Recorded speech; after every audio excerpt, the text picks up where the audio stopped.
So you're finally ready to get new headshots, but you don't want them to suck. Well, watch this video for 3 amazing tips that I gathered from premier headshot photographer Emily Lambert.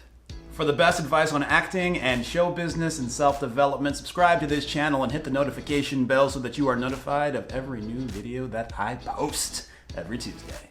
I am Mark St. Cyr, and I am a series regular on the upcoming hit television show Disney Plus's High School Musical, the musical, the series. I've also been on tons of television and film. I've done theater as well, and you can catch me in things such as the Oscar-nominated film Marshall, where I act across from Black Panther's Chadwick Boseman, among others. Let's get right to it, guys. This video is going to be a little bit different. I just came from an amazing headshot shoot with Emily Lambert, and I took some time to interview her for you guys, and I got her to give her 3 top tips. When this interview is done, we'll wrap this puppy up, do a little review. If you enjoy this, remember to like this video, subscribe to my channel, and let me know that you liked it and which of her top 3 tips really resonated with you. Apologies for the audio on this one because it was a bit of an impromptu interview. The audio is not going to be perfect. However, I think you guys are really going to dig the information. And so I didn't want to take away the opportunity for the information just because the audio wasn't perfect. So with that in mind, here is Emily Lambert.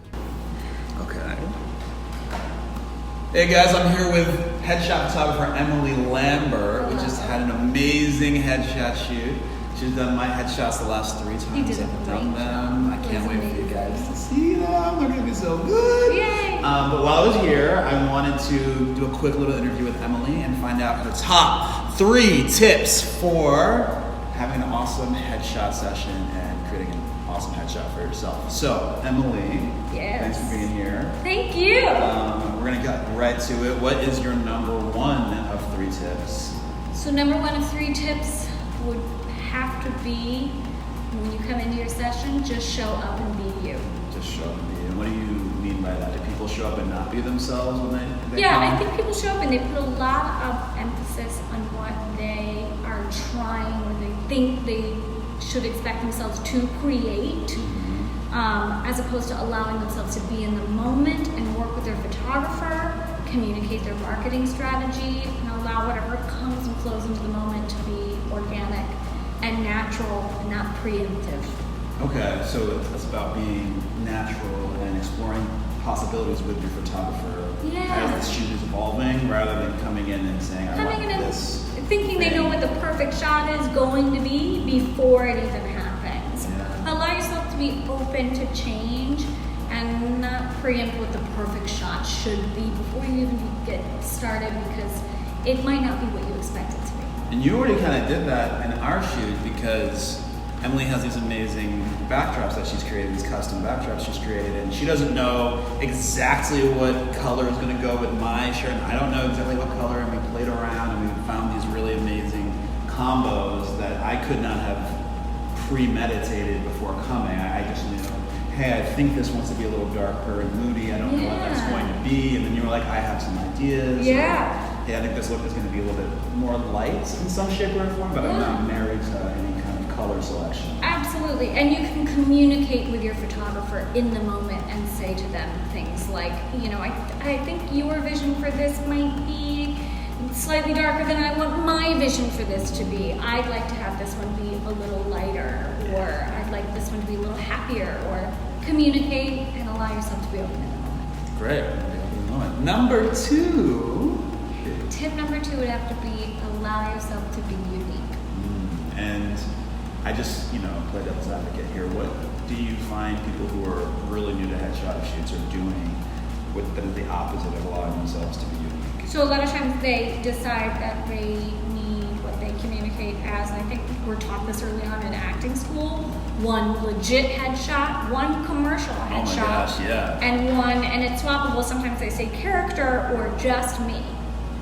And if you are not allowing yourself to be unique, then what you think that means is 1 dark colored shirt, 1 light colored shirt, and something that maybe has like a pattern on it. Yeah. And it shouldn't be about trying to fit into a box of being an actor.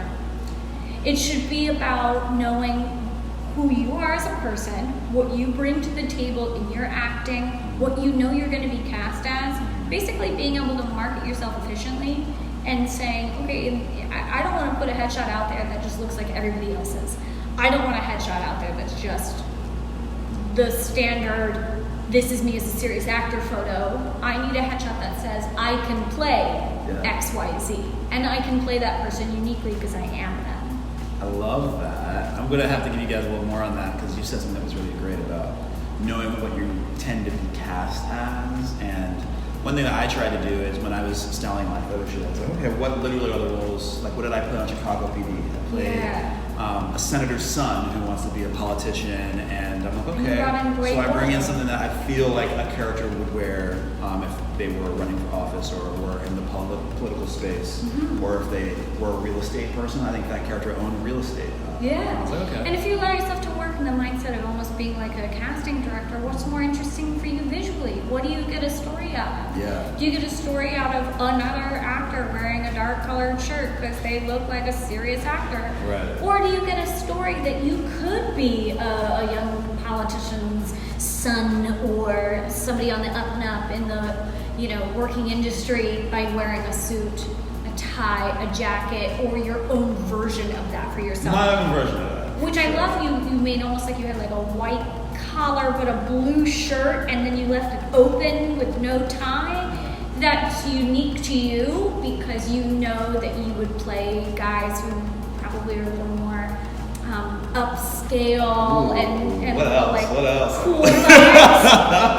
As opposed to, a lot of people would address this even as I'm not unique enough to play something individual, so I'm just going to come in with a white collar button-up shirt, a black tie, and a black jacket, and then you're not unique. Right. Allow yourself to find what makes you you. And then I'm going to ask for one little thing in there to take it to the next level, because you're saying allow yourself to show up in the way that is you, but I think that's also kind of applying to style. And I didn't want to get into like a whole style thing, but a lot of people have like a unique kind of energy to their style, and then they like throw that in the dumpster fire and let them fire, and then they come up in like the cookie cutter version of what they think. Absolutely. Bad boy And the number one question I'm always asked asked is, where do I wear my headshot? Well, wear what makes you unique. Like the style that indicates who you are. Yeah. As opposed to just who you think an actor's headshot needs to be or look like. Yes. Yeah. And what is your final tip, the third tip from Emily Lambert? Here we go. Choose a photographer that's right for you, not just somebody who's the most trendy. Choose the photographer who's right for you, not the person who's the most trendy. I love this tip. Yeah. If you're not vibing with a person, if you go to somebody just because they're the most trendy, then you're failing at being able to find somebody who's going to photograph you and uniquely you. Yes. Do your research, look through all the photographers that you can, look at their body of work and say, does this match who I am? Yes. And a really good story about this is I one time had years ago a client come in who complained to me about her last headshot photographer. And I said, well, what was wrong? Because this person, I know them and they're amazing at what they do. And their work is so good. And she said, well, he kept shooting me in front of a chain link fence and it was gritty and I felt so, like every photo of mine looked like this edgy person and I'm not that. Yeah. And I said, but that's his work. That's what he does. That's what he does. Did you look through his portfolio? Right. Because that's what he does. Yes. Now, this guy is a very, very trendy, on-trend He's really good at that thing. And he's great at that thing. But you should know when you sign up for a session with him, that's the work you're going to get. I could tell you that right now by looking at his portfolio. You can pull up his website and know instantly that he's not right for her branding. Yeah. So find who's right for you, what communicates your brand well, so that you feel confident that all parts of this and this aesthetic is meshing with your marketing, what your branding is, what you like. Yes. And not just what's on trend because it's cool because your friends are shooting with them. I love that tip. And I have a couple of stories like that too. There's a photographer in New York who's very popular who everything that he does is very dark, moody, and kind of beautiful. beautiful, and for people who that's like their brand, they're kind of dramatic, dark, beautiful people, that's great. But if you are a little bit more comedic, if you do comedy at all, you should not shoot with this man. You really shouldn't be shooting with this man. If you're playing like romantic, dark, sensitive, like kind of roles, then okay, then he's the right person for you to shoot with.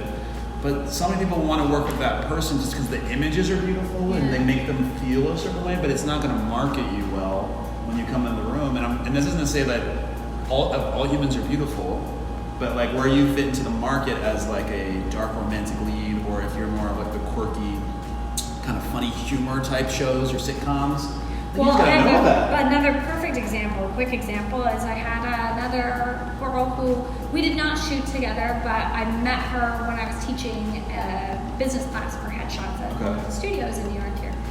And her pictures on her Instagram and who she walks into the room with is quite funny. Yeah. She's very pretty. She's disheveled though. And she kind of has like, bedhead, matted hair. Yeah. She doesn't wear a lot of makeup, and she wears really baggy, tomboy, oversized clothes. Wow. And, if I were a casting director and saw her in real life as a unique person, I would find so many amazing places to put that type of super character. exciting type. And yet she went with a headshot photographer whose main goal is making everyone their most beautiful. The lighting is so ethereal that their features look like they've come from the heavens, and everybody looks... We're gonna check it. I think I know what you're talking about. Okay. I think we're talking about the same person. And then, it's gorgeous. Unfortunately, all of her images didn't look anything like her. Oh my gosh. And she wasn't able to put a lot of work after that. Right. Because casting would see her walk in the room, and she's a completely different person. The energy that photographer captures in all of their photos does not match the energy that she walks in with on an average day. Exactly. Yeah. And that's not to say you can't do as your best to communicate to your photographer and say, I want less makeup or more, or I want, different hairstyle than what I have, but make sure it's still within their realm of how they photograph. I love those tips. Well, thank you so much, Emily. Thank you, for doing this. Thank you for an Mark. awesome shoot. Thank you. Thank you for a great shoot. You're so good. By the so time easy. this comes out, I'll probably have the photos. I'll be like, here's what I did. And then Oh here, my I'll link God. Emily's Instagram Yay. and all that stuff for you guys. Yeah, All right. you did awesome. What'd you guys think of that? Pretty good, right? And my favorite one is picking the photographer who is right for you. Not every photographer is right for every actor, and sometimes we get a little bit lost in who the trendy, most popular photographer is, and we don't really consider, are they right for me as an artist and as a brand and as an actor? So what was your top choice out of the 3 things that she said? Comment below with that. Give this video a like if you enjoyed the content, and subscribe so that when I do my next video, you will be first to know about it. Thank you guys so much for watching. Peace.